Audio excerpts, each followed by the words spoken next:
বড়লোক জায়েরে দাওয়াত দিয়ে এত বড় বিপদে পড়ব তা কখনোই কল্পনা করতে পারিনি। ঈদের পরের দিনই ওনাদের দাওয়াত ছিল, কিন্তু সেই দাওয়াতটা পিছাইয়া আমি শুক্রবারে করে দিয়েছি। কারণ ঈদের দিন, কোরবানি ঈদের দিন এত পরিমাণের প্যারা গেছে আমার শরীরের উপর দিয়ে, তাই আমার আর ধৈর্য হয় নাই যে ঈদের পরের দিন আমি রান্না বান্না করে 3টা বাচ্চা কাচ্চা নিয়ে ওনাদের খাওয়াবো।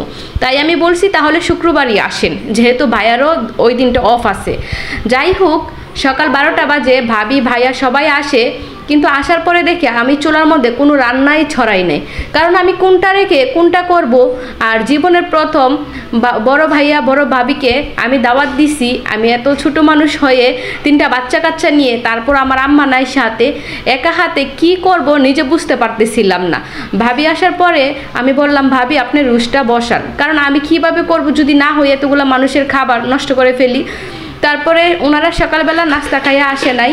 তারপরে যখন এটা আমি শুনছি, তাড়াতাড়ি করে আমি ভাত বসাইছি। আর ফ্রিজে রাখা গরুর মাংস ছিল, যেহেতু ঈদের দিনে আমি অনেকগুলো গরুর মাংস রান্না করছি, ঈদের দিনে রান্না করার টেস্টটাই অন্যরকম থাকে গরুর মাংসের, সে কারণে আমি সবগুলো মাংসই বাটিতে করে ডিপ করে ফেলছি। আর ওই মাংসগুলোই আমি তাড়াতাড়ি ওনাদের বের করে দিছি। তারপরে সকালের নাস্তাটা ওনারা দুপুরবেলা করছে। যাই হোক, এখন দুপুরে রান্না বান্না করতে হবে। একদিকে রোস্ট, আরেকদিকে হচ্ছে পুঁই শাক চিংড়ি মাছ দিয়ে রান্না করছি। তারপরে বেগুন ভাজা, পটল ভাজা, গরুর মাংস রান্না করছি। সব কিছু করার পরে ওনারা খাবার খেতে খেতে বিকাল 5টা বেজে গেছে। কারণ রায়ানের আব্বুর জন্য আবার ওয়েট করতেছিলাম যে এত কিছু আয়োজন করছি, জামাইটারে ছাড়াই খামু, সেই কারণে। আর আমি গোসলটা করার সুযোগও পাই নাই। আলহামদুলিল্লাহ, আমার পোলাও সবসময় অনেক ঝরঝরে হই। জীবনে যে মেয়েটা কখনোই রান্না কী জিনিস জানতো না, আজকে এতজন মানুষের রান্না করার দায়িত্ব নিচ্ছে খাওয়ানোর জন্য। কিন্তু এত টেস্ট হবে রোস্টগুলো, ভাবি এগুলাই বলতেছিল যে আসলে রোস্ট অনেক টেস্ট হয়েছে, পোলাওগুলো অনেক জর্জরে হয়েছে, রান্নাগুলো আলহামদুলিল্লাহ। তারপর ভাইয়া বলতেছিল এখন থেকে আমাদের বাসায় কোনো অনুষ্ঠান করলে কোনো বাবুর্চিকে আনা হবে না, সবগুলাই করবে হচ্ছে তুই। তারপর আমি বলছি ইনশাল্লাহ, যেহেতু এখন এত সুন্দর রান্না করতে পারি আর রান্না করে খাওয়া তো আমার অনেক ভালো লাগে।